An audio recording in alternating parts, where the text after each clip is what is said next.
Bismillah, alhamdulillah, wassalatu wassalamu ala rasulillah, amma ba'd.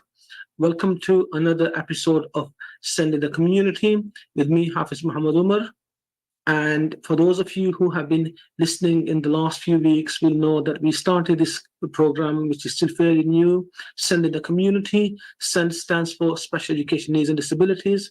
And each week, I try to have a different guest who specializes in an area of special education needs or a disability, and we talk about that condition, and we try to offer as much help, support, and advice as we possibly can.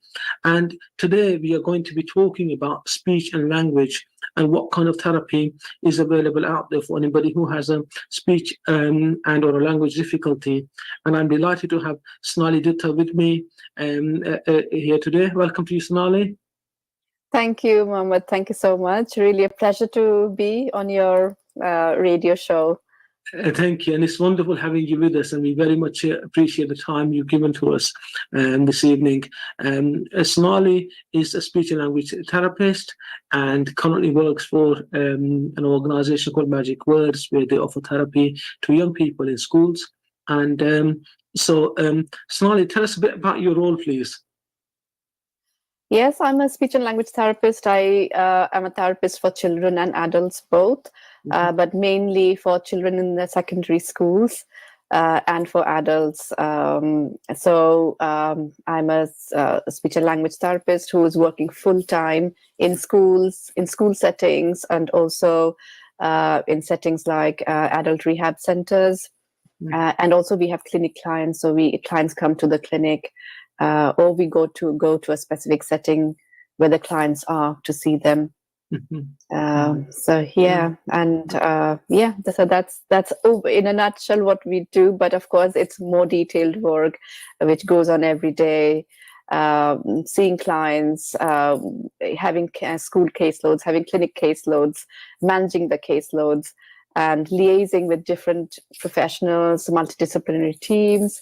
You've been a Senko in the same school I've been to, and I still am in that school. So yes. How closely we had to work together, isn't it, Mohammed?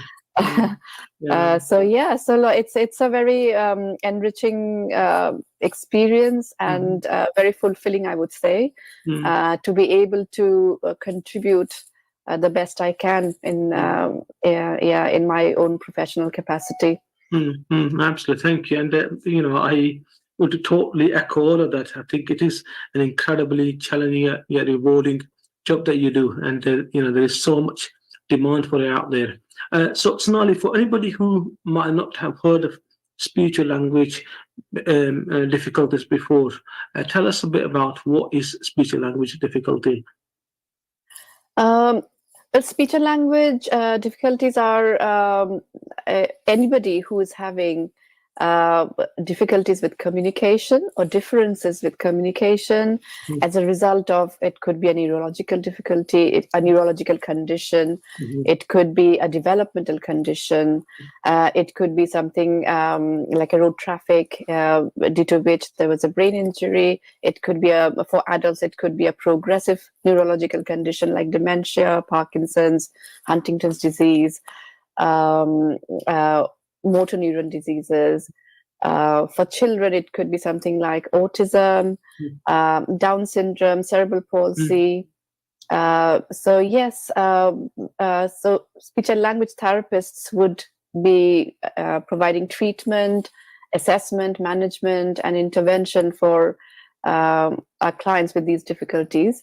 And it's also not only communication that we cater to, it is also eating, drinking, and swallowing, which may not be really well known, or the information of which is not known to everybody. But yes, we do dysphagia, which is related to eating, drinking, and swallowing needs of clients who have difficulties in their swallowing. So yes, so quite a vast area you cover there. Now you mentioned your support or interventions and treatment for young people in schools.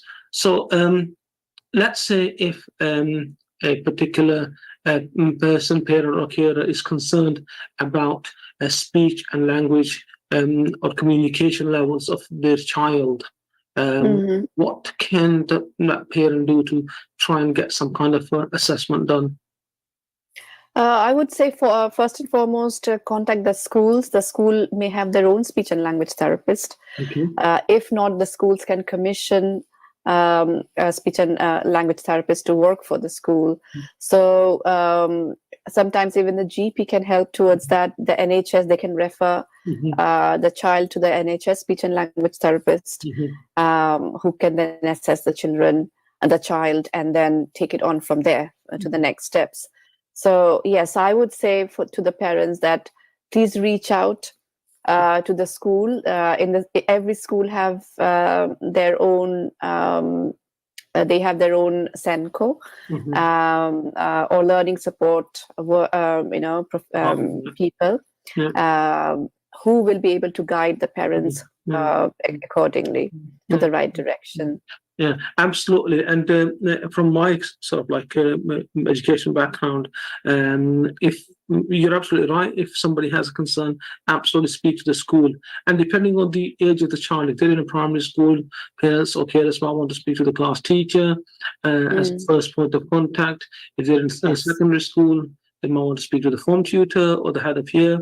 But in either case, also ask for an appointment with a SENCO, because SENCO, as Sonali just mentioned, is a role that is legally required of every single school to have within their schools. The SENCO stands for Special Education Needs and Disabilities Coordinator, and there's a specialist qualification they would either hold already or would be working towards.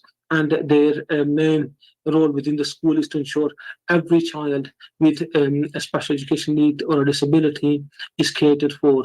And they also work very closely with speech and language therapists and other outside agencies to ensure that support is continued. You're right, that's where I think as parents or parents you can go into the school and also certainly speak to the GP as well. The advantage there would be you'd rather have 2 referrals made than no referral made at all. And so I also mentioned the fact that some schools have already signed up to speech and language therapy. In fact, most schools have. So chances are that your child's school will already have somebody coming in offering that therapy. And so if we sort of like unbreak the protocol, Sonali, a parent has a concern, they've spoken to the school makes a referral to somebody like yourself or with your kind of organization. What happens when you get the referral? What do you do then? So as soon as we get the referral, we will create the client profile on our system so that all the necessary documents can go up to our records. Once that is done, we would want the parents to provide a consent. So that is usually done. We have a case history questionnaire which we send out to the parents through the school, and the parents generally fill that up. They complete the form and send it to us again through the school. And only once we receive the consent from the parents, once the forms are all signed, we then are able to see the child for an assessment. So we would book an initial assessment appointment, and then we will see the child for an assessment. An assessment can take something from an hour to sometimes even an hour and a half or even more, depending, of course, on the presentation of the child. And their engagement. Sometimes the child is not able to engage for an hour. That becomes too much for them. So what we do is we break it up into maybe 2 sessions and see the child for smaller duration so that we can get the best out of them from that assessment. Following an initial assessment, and the initial assessment is not only our what we see and observe and assess the child or observe in the sessions. We talk to SENCOs, we talk to the teachers, we talk to the parents, we make phone calls to parents. Sometimes we invite parents to come over and have a meeting with us, so that we are getting collateral information And we also sometimes liaise with the GP to send us the reports, or if they have any other information which is relevant to the care of the child. So we collate all that information and write a very detailed report for the child in each area of communication that we've observed. So there are different areas. If you've seen the reports, they are very detailed, and the areas will constitute what constitutes in the report is the attention, listening, understanding of language, expressive language, and then the social communication and interaction of the child, the emotional and social skills of the child. So all that come in, even the speech and the fluency. So we look at all these areas of communication, and then we will provide a recommendation. We will provide strategies. Of course, before that, we have a diagnosis of what we've observed. And then we will have targets, which will be long-term targets and short-term targets. And based on those targets, the intervention will start, the program will start. Right, brilliant. Thank you so much for summing that up, Sonali. For listeners who might have just tuned in, you are listening to Send in the Community show here on Inspire 105.1 FM with me, Hafiz Muhammad Umar. Today we are talking about speech and language communication needs, and I have with me Sonali Dutta as the guest today. Sonali is a speech and language therapist and works for Magic Words, and we are talking about what the condition is, and then what happens once a referral goes to the speech and language team there. So Sonali has just explained that in detail.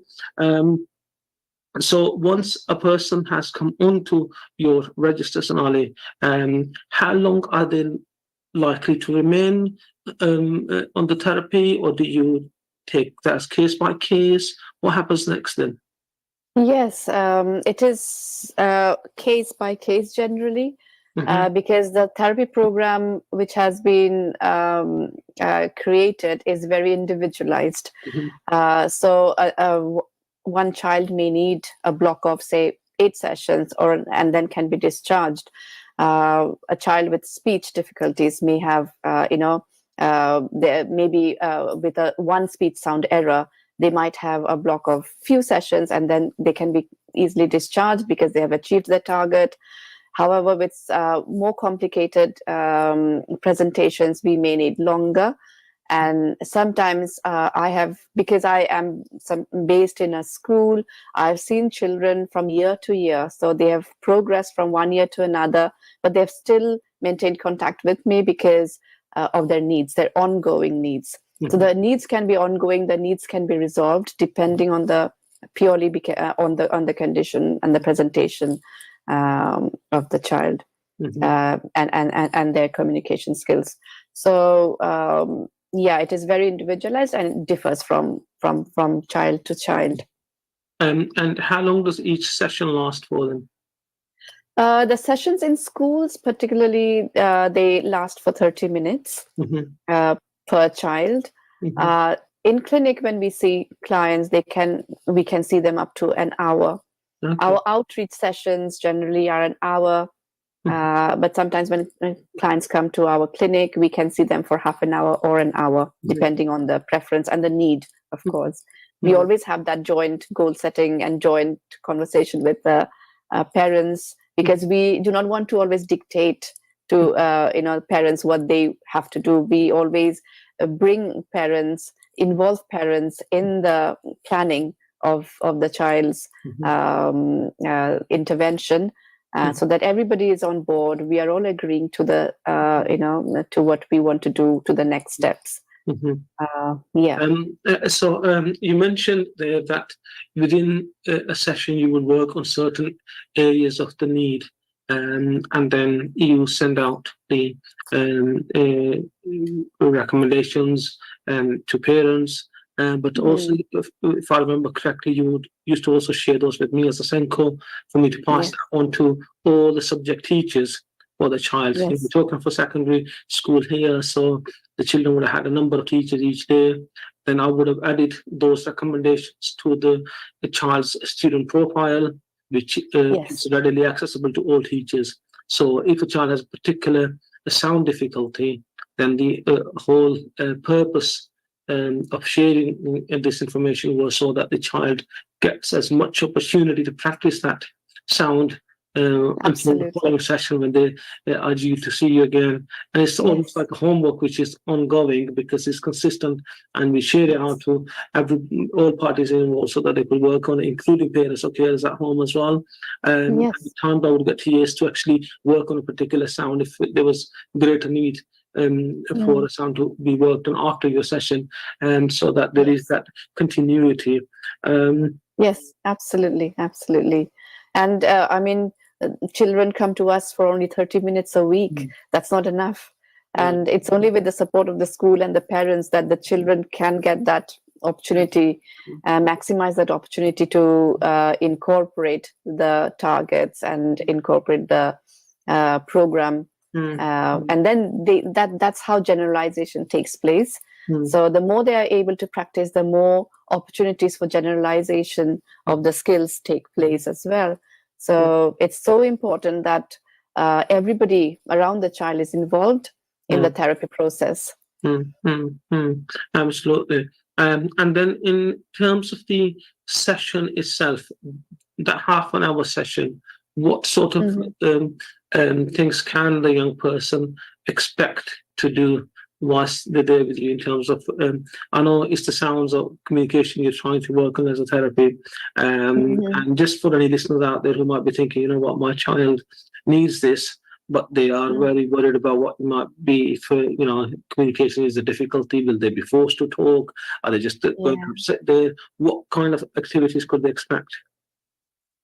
Again, it is very individualized. Everything, all the activities are tailored to the child's need. We, in general, we have adopted the pro neurodiversity approach. So this is, of course, something which has evolved over time. And a pro neurodiversity approach is about being mindful of the neurodiverse population who we cater to, particularly we as speech and language therapists, US SENCOs, and being mindful of that and being, helping those children who are neurodivergent to be comfortable in their own skin, to raise awareness of people around them, to respect their neurodiversity and not to force them to do something which is not aligned to their neurodiversity. So the traditional therapy approaches have changed over time, and I'm so glad it has. And it is very much about being respectful and being mindful and incorporating and being, appreciating and accepting people's differences. It all comes into our session activities. So every time we are planning an activity, we make a conscious effort. So whether this is pro neurodiversity, whether it is neurodiversity aligned or not, so we always have to make that judgment and make resources, create activities for the children. And the activities can be related to the child's receptive language skills, if that is an area of need. It can be related to the child's expressive language needs, if again that is an area of need, to speech sound skills, if that is an area of need. For more older children, we focus a lot on developing their self-esteem, their confidence, their awareness of their own selves, awareness of their own emotions, especially with children with autism. We also focus on their self-advocacy skills, because they are going to transition from school to maybe a sixth form or even a college.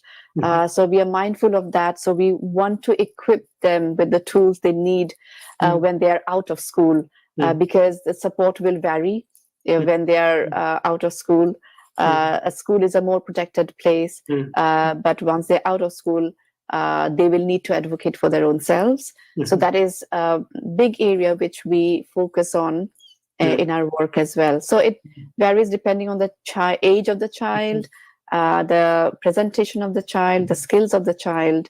So it's very, very tailor-made. Yeah, absolutely. Thank you so much for that. And in a nutshell, for any listeners who might have been frightened of what the speech and language therapy looks like, from my few observations, I can say, if anything, Sonali makes it fun and enjoyable.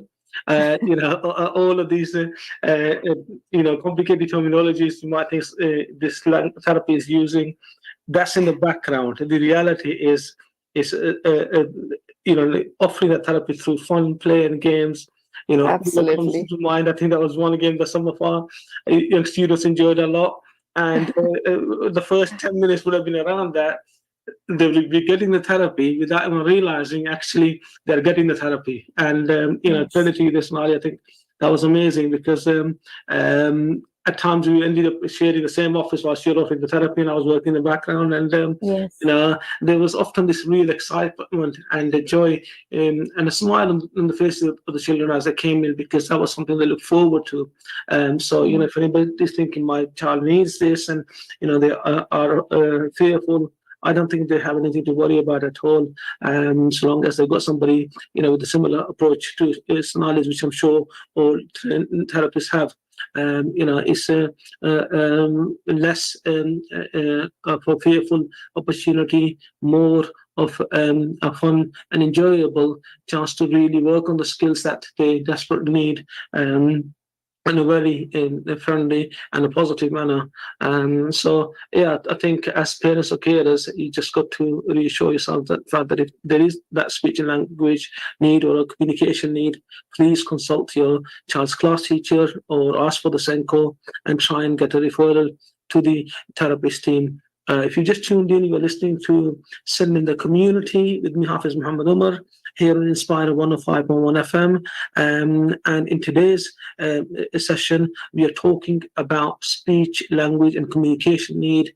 With me is Sonali Dutta, who is a speech and language therapist. And we are talking about what help, support, advice there is available for anybody with a speech and or language communication need. We are coming towards a break in the next few minutes. Before we go into the break, let's just talk a little bit about your work outside school, Sonali. We'll try and go into that into a bit more detail after the break. So far, we've been talking about speech and language therapy within schools. What about outside school? What do you offer? Outside schools, we have our clinics, our company clinics, where parents can bring their children, and we provide therapy there within the clinic setting. We can also go to nurseries, preschools, and provide therapy there. In the past, we used to go to people's homes, but COVID changed that, so we no longer do home visits, unless in very extreme cases where there is no other way than to provide therapy at home. So that will be only under very special circumstances. I do therapy for adults as well, so I go to adult rehab centers, the ABI units. I go there as well and provide therapy there for patients, for clients who've had stroke, maybe a head and neck injury, cancer, or Parkinson's disease, dementia. So everything comes under anything which impacts communication, basically, is where we come in and provide the support. So, and of course, the therapy doesn't always have to be in enclosed spaces. Sometimes, if the need be, if there's a need, we also take the client out to community settings like social places like restaurants or a shop, if that is an area of need where they need to interact with people. So it is very diverse. The settings are very diverse, and our approach is also very diverse. And like you said, it is for children especially, it's fun time for them with the therapist. So it is through games and motivational things which interest them. So we cannot expect good outcome if the child is not interested, if the child is not engaged. So to maximize engagement and interest, we need to provide really motivational things, an activity which is fun and enjoyable, and they look forward to. So to spend the time with. Absolutely. We are coming up to a short break now, and please continue listening to Sending the Community after the break. We are talking about speech, language, and communication needs today. We have Sonali Dutta, speech and language therapist, and we are going to continue with this after the short break. Continue listening to Inspire 105.1 FM. Thank you very much. This program will continue after the break. Continue listening to Inspire FM. Inspire FM. Inspire 105.1 FM.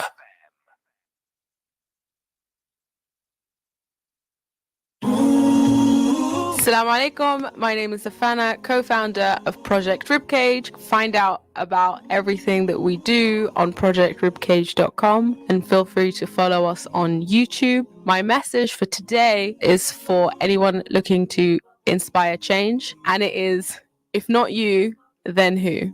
Please keep listening to Inspire FM on 105.1. Enjoy quality and tasty 100% authentic halal Chinese and Thai food from Gao Express. Brought to you by the team behind Top's Pizza in Luton. Choose from all your delicious Chinese and Thai favourites. Then order for delivery or collection from Gao Express in Wellington Street, Luton, Marketplace, Stevenage, and now also on Nightingale Road in Hitchin. Open daily midday till late. Find the number or order online at Gao, that's GAO, express.co.uk, or like Gao Express on Facebook. Had an accident, a bump, trip or fall? Then you need Claims Specialists, your first choice for accident claims. The specialist claims company on Dunstable Road in Luton. With excellent access to expert solicitors and on a no-win, no-fee basis, Claims Specialists use their 30 years experience to help get you the best compensation possible. For injuries at work, taxi, PCO and private hire incidents, road accidents and vehicle damage, medical negligence, plus rented housing disrepair. In short, when you need to make any claim, click on claimspecialists.co.uk or call 01582 733 222. The messenger of God, blessings and peace of Allah be upon him, said, when God decided upon to create, he also pledged himself to be merciful to all his creation. By writing in his book, which is with him above his throne, my mercy shall prevail over my anger. Narrated by Abu Huraira in the collections of Bukhari and Muslim. For the tastiest sizzling steaks around, book now for Taurus Luton Boot Street, LU1 2EP. And not just for the best grass-fed and dry-hung aged halal steaks, as Taurus Luton also serve amazing chicken dishes, burgers, sumptuous sides, salads and vegetarian options, with mouth-watering mocktails too. All this and with excellent service. View the menu, book your table, or even party or celebration event at taurusluton.co.uk or call 01582 750 213. अस्सलाम वालेकुम, मेरा नाम किरण है। KORT Kashmir Orphan Relief Trust मेरा एक खूबसूरत घर है, जहां मेरे साथ सैकड़ों यतीम और बेसहारा बच्चों की तालीम और तरबियत और पुरसुकून माहौल में परवरिश हो रही है, और ये सब कुछ आपके तावन से मुमकिन है। अल्लाह से दुआ है कि अल्लाह करीम आपको सदा सलामत रखे, और उम्मीद है कि आप इसी तरह अपना प्यार, मोहब्बत और तावन जारी रखेंगे। KORT UK office 0300123774 court.org.uk। होशियार रहें, कुछ लोगों ने फ्रॉड का एक नया तरीका अपना लिया है। वो आपके घरों पर इंस्पायर FM और दीगर चैरिटीज के नाम पर चंदा मांगने आते हैं। इनको कुछ भी देने से पहले इनका ID कार्ड या फिर इस चैरिटी से राब्ता करके तसल्ली कर लें कि कहीं आप गलत शख्स को रकम तो नहीं दे रहे। Inspire FM community awareness message.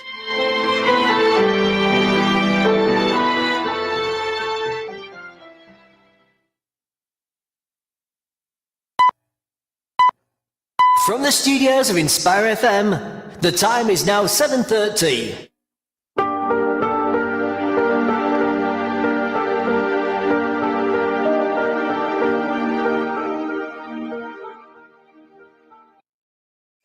Right, listeners, I am now delighted to be joined by Brother Tariq Mahmood, who is a senior officer within civil service. And Brother Tariq has had a speech and language communication need from a very young age. And despite the challenges and the barriers that speech and language communication need poses, Brother Tariq has been able to, mashallah, become a very successful adult. Welcome to you, Brother Tariq. Thank you so much. And if you could just share your experiences with us, please, of what it's like for somebody having a speech and language communication need from a young age, from where you were young to where you are now.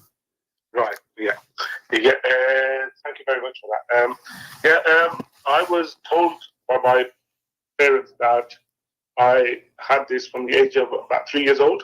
Mm-hmm. You don't really fully become aware of it until you're about 7 or 8 years old. Before that, it's not something you're kind of aware of. And what happens is, as you get into school, maybe year 5, 6, and where you have to speak in front of, say, like people. Mm-hmm. Then what you see is what used to happen was that you would have children there who would just kind of laugh at you. And it's only then you kind of realize, hang on a minute, that there's something not quite right here. Mm-hmm. And it really kind of can put you into a shell. And it became very, very hard. It was really, really hard, because at a school then, when I was in year 5, 6, 7, 8, I did not want to speak. I had friends who were absolutely wonderful, mashallah, fantastic friends. I had right from year, like 5 or 6 at a school up to, even now, right? But if there was a play at school or something like that, that was something I would not want to get involved in at all, And the worst thing was when people kind of laugh at you. People don't, and because it's not something they can see. It's not something that is out there that is like visible.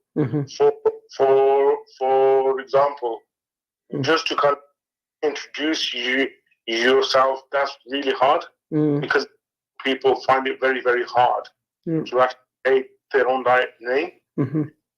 Extremely hard. So you're in a group and you then have to introduce yourself, and all of a sudden you can't say your own name there. It's very difficult. And I've been in situations where people have made comments such as, well, hang on, this person doesn't even know his own name, And very putting down of up. But whilst I was at school, I had a speech therapy when I was in year 8. That for about a year, that kind of helped a lot. That really helped. But the one thing speech therapy cannot help with is right when you become very, very nervous outside. The nerve side of things is something. Yes, you can do all the other things where you cannot breathe. You cannot teach yourself how to breathe. You can teach yourself certain things, but once those nerves kick in, once you're in front of a group, it's really, really, really hard. It's just it really puts you kind of down of stuff. Whilst I was at school, I was kind of I wouldn't say I was shy, because it was with my 2 or 3 friends, or 3 or 4 friends. I was okay. I was absolutely fine. But I wouldn't want to speak to more than those 3 or 4 people. Because basically, I did not want people to kind of laugh at me. So you kind of put yourself in this shell. As I'm older and older, it became it was something I became more and more, kind kind of aware of as well. Mm-hmm. When I went to university, I was thinking, first of all, absolutely wonderful, great. And then I started kind of like realizing that once you're at university, you have to make like new friends, you know people, you have to speak in front of big groups. And I thought, no, I cannot do this. I spoke to a friend of mine who's, really like, absolutely like wonderful. He sat me down. He said, look, there's two things you can do here. You can either hide yourself away, or you can fight it head on. And now, the one thing I did not want to be, and always, I did not want this disability to kind of take over. Yep. Wanted to fight it kind of like head on. I wanted to. It was there. It was there, and it was a part of my life. But how do I, kind of now say, okay, I can still kind of do all the things I want to do, but I wasn't going to, hide away from it. I went to university up in Bradford. Absolutely wonderful. I had a wonderful few years there. But the one thing I've said, which I've realized, that within our own Asian community, and I'm going to say this now, here, you are probably one of the first people who has ever asked me, how do you feel about it? No one offers up. Speaks to you, how does it feel? Sometimes just by somebody taking an interest and asking you how you feel, you can share so much stuff. But no one asks you. Instead, when you're younger, people kind of laugh at you. Even I've been in a lot of situations within our wider Asian community where I would not feel comfortable speaking in a big group, not because I would be scared of it. I wouldn't want to do it because those people do not understand you. And they'll laugh at you, and it becomes, and it's not very nice. I would love people to actually just ask anybody with any sort of disability, just to ask them how it is, how do you feel, and how can we support you. For example, when I left university, I started working in the civil service. The first conversation I had with my manager at that time was, how can we help you? What from us? What support do you need from us? And it really kind of helped us up. It makes you understand. It just makes you feel so much more comfortable with it as well. I've seen people out there. Honestly, I've been at work. I had a speech therapy session when I'd been working about 2 years. My work paid for it.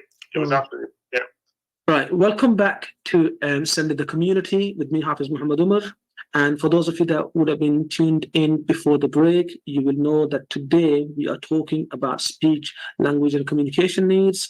And I'm delighted to have an expert with me. She's Sonali Dutta, who is a qualified speech and language therapist. Welcome to you again, Sonali. Thank you, Muhammad. Thank you. We are into the second half of it. Yes, we're into the second half of the show. It's been a pleasure, really, and we didn't realize how the time flew. Yes, during the first half, Yes. We have so much to cover, and we'll be doing our best. I'm sure there's still so much more to cover as well.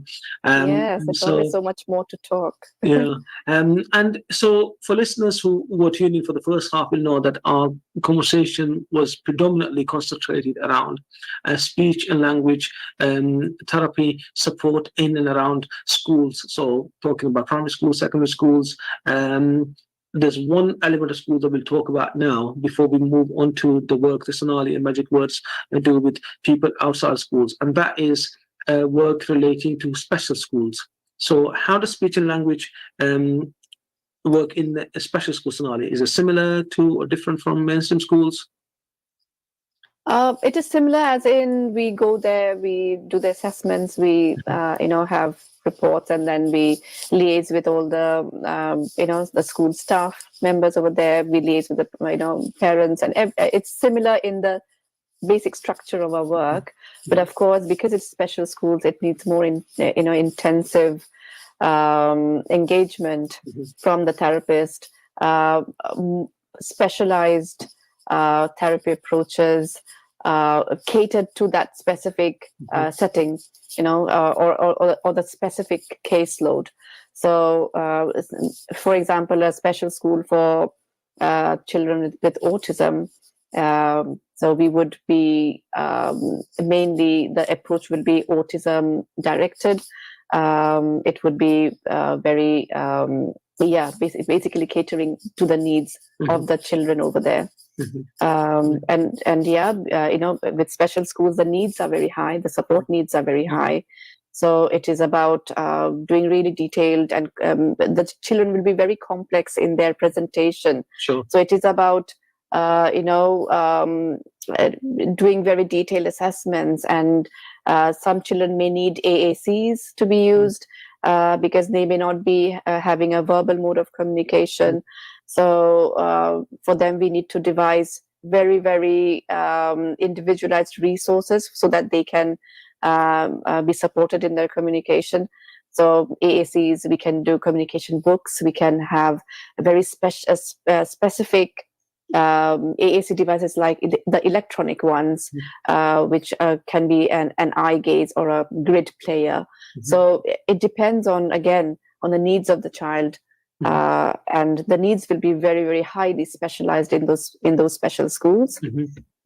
They may also have swallowing, eating, and drinking needs, for which therapists who are dysphagia qualified will be able to meet those needs, because not every therapist is dysphagia qualified.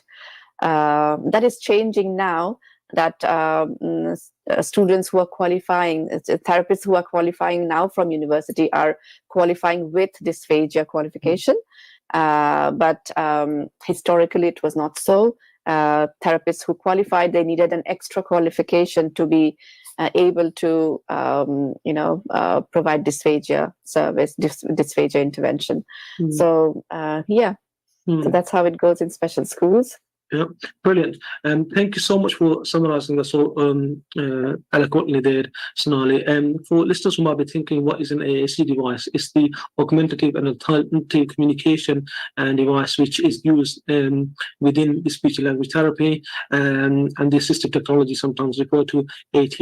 So that's what those devices are, and they do play a very powerful role in ensuring that the young people are able to get access to the therapy as much as possible.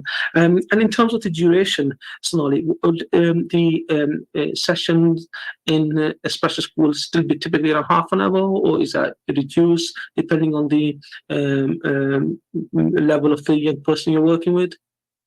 Yeah, again, it is very variable depending on what has been identified to be the best duration for that child. It can be half an hour, it can be 1 hour. Sometimes, because of their special needs, even that needs to be split up into over the day, the day, so across the day. So it is very variable. It could be an hour, but most of the time, an hour for a child with highly specialized needs could be overwhelming. So it is ideal that shorter, like half an hour therapy sessions. And if it is an hour, we utilize the rest of the time to, train the other people around them, to tell, to explain what needs to be done. We provide carryover work. We explain that, what needs to be done with, in terms of therapy to be continued out of the sessions as well, outside the sessions as well. So, yeah. And sorry, I'm going to add that I think that is a real a key to everybody, regardless of whether your child is in a primary, secondary, or a special school. That carryover work is so crucial. And we know in special school there are some amazing professionals trained in a whole host of areas, special education and disabilities, speech and language being one, and who would follow that work through. I worked in a special school in the past, and I know how much that dedication, commitment comes around. I've seen it firsthand where that work continues in between the therapeutic sessions with the speech and language therapist. So if your child is in a special school and you are worried about the speech and language, there will be a named SENCO within the school. Your class teacher might be a good point to start from, if not ask for the SENCO, and ask to see if a referral can be made. And anybody who might have just tuned in now, at the beginning of this show, Sonali did go through detailed information on the protocols and what happens once she would get the referral, or a therapist like herself would get the referral, and the assessments they do themselves to ensure that their therapy is going to be personalized and tailored to individual child's needs. So I think that is really important to know. Yes, and the work which goes in between sessions are so important, so important. For example, in an SAMH setting, SAMH it stands for social, emotional, mental health needs. So children who have SAMH needs, they go to, they may be in a exclusive SAMH setting, a school which caters to SAMH children. So it's very important that the class teachers and the classrooms are designed in such a way that the therapy can be implemented in the classrooms in between sessions as well. For example, somebody with a emotional regulation need, for them to have tools to regulate that would be up on the walls, so that they are able to access those tools easily and use the strategies to regulate themselves in the event when they have been when they are emotionally dysregulated. So that accessibility to the tools are very important, and for that we need to train up the school staff members. So we have exclusive training sessions with the staff. Sometimes it could be a full day, it could be a half day, or it could be a couple of hours, or even an hour to touch base. And then it is rolled out in the entire school, that particular approach.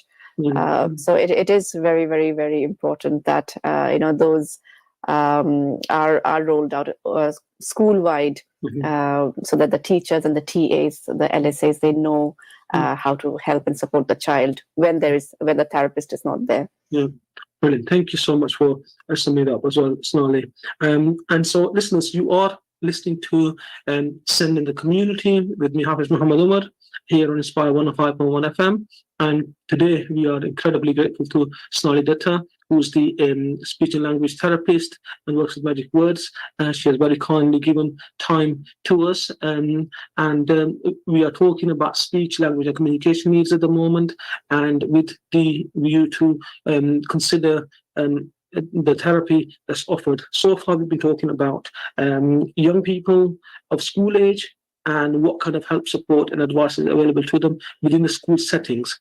We know Magic Words also offers a lot of support to people with speech and language communication needs outside of school settings and the school hours as well. And we're going to talk a bit about that now. So, Sonali, if you could tell us a bit about the work you do outside school, then please. Yes, so we work in, for adults, we go to acquired brain injury centers, which are community rehabilitation centers. We work alongside other professionals over there, the OT, the psychologist, the physiotherapist. It's a really, really integral part of our work to work alongside with other professionals. We also work in some, maybe not from Magic Words, but there are therapists in the NHS who work in hospitals. They will work in the acute hospital wards and intensive care units, in outpatient departments. They will work in the children's centers and the CDCs, where they again work with other professionals to assess children and diagnose children. So in various, we also work in day centers, nursing homes, daycare centers. So various settings. Some settings like prisons and young offenders institutions also employ speech and language therapists because the needs are really, really high there with young offenders. You can always, there's a very high correlation with young offenders and speech and language therapy needs. So, yes. And thank you. I guess just listening to you there, Sonali, it's just fascinating how we don't realize the depth of this particular need in our around speech and language. And yet when we start to unpick the surface, it's like pretty much in every element of life, the need exists. And I think it's even more important that we raise the profile of special education needs and disabilities, including speech and language communication need, and what type of support and advice there is available for people to be able to access that. So in terms of the some of the clinics you mentioned that you run for adults, what is the protocol for that? How can a person access those clinics? Again, if we get a referral, it can be a self-referral. It can be a referral from a case manager. It can be referral from a hospital, from a GP. So once we receive a referral, we contact the client or the person who's referred to us, and then again we fill up forms, get the details, have get reports and whatever is there to support our work, relevant reports from the GP. We liaise if the client is in touch with a physiotherapist or an occupational therapist, we will liaise with them and get the relevant information from family members. Very important. So we will get information from them. We will book an assessment appointment, and then we will assess the client, maybe in whatever setting that's supposed to be. It could be in the clinic or where the client is based in a care home maybe, or in a ABI center. So ABI is acquired brain injuries. So we would do the assessment, and of course, following the assessment, we similar to the children's services, we would be providing a detailed report, analyzing each area of their communication, their expressive language, receptive language, whether they were able to engage, whether they were able to attend, their speech, whether their motor speech is impacted or not. So we will do an oromotor assessment there, which is a assessment of their oral and the muscles related to speech in their oral cavity, and also in their facial muscles. So from those we collate all the information, and then we identify what the diagnosis is going to be. We analyze that and form a diagnosis, and of course a treatment plan follows from there. And we have targets which are really measurable and specific targets, short-term targets which would be achievable for the client. And we discuss every process, every stage is discussed with the client, with the family members, so that they are aware of what's happening, and it's only with the consent from everybody that the process goes ahead. So we always, at every step, we always want to involve the client as best as we can, so that they are an active participant in their own care, in their own therapy. So and of course then we arrange for therapy sessions, and then therapy sessions take place. It could be an hour, it could be half an hour, again based on the preference of the client, whether the client prefers to come in person to the clinic, or would they want to have an online therapy session. That is also available for them. So it is together we have the discussion, and then we decide what is best what is best way forward for that client. Yeah, sure. Yeah. Brilliant. Sonali, thank you so much. Listeners, you are listening to Sending the Community Show here on Inspire 105.1 FM with me, Hafiz Muhammad Umar. And today we've been incredibly fortunate to have Sonali Dutta with us. Sonali is a speech and language therapist, and she has taken the time to come and speak to us about excellent work Sonali and her team do at Magic Words. And indeed, that is a true reflection of how speech and language therapists function throughout the country. If you're listening from out of the 3 counties, by all means, you can search for speech and language therapy within your own locality, and there would be people and organizations with similar skills to Sonali who'd be able to support you there. Sonali, thank you so much once again. We are indebted to you for your time. Oh, you're most welcome, Mohammed. It's been such a lovely journey. This one, almost an hour, I think. Yes. Lost the track of time, really. But it's really been pleasurable, and it's always it's something I'm passionate about. And in any way, if I can contribute, I would be most happy to do it, really. So thank you for having me. Thank you for your time. No, thank you. We'll certainly stay in touch with you, trying to get you on again very soon. Thank you so much once again. Thank you, Mohammed. Thank you. Coming up next, English Talk Series. Continue listening to Inspire FM. Inspire FM.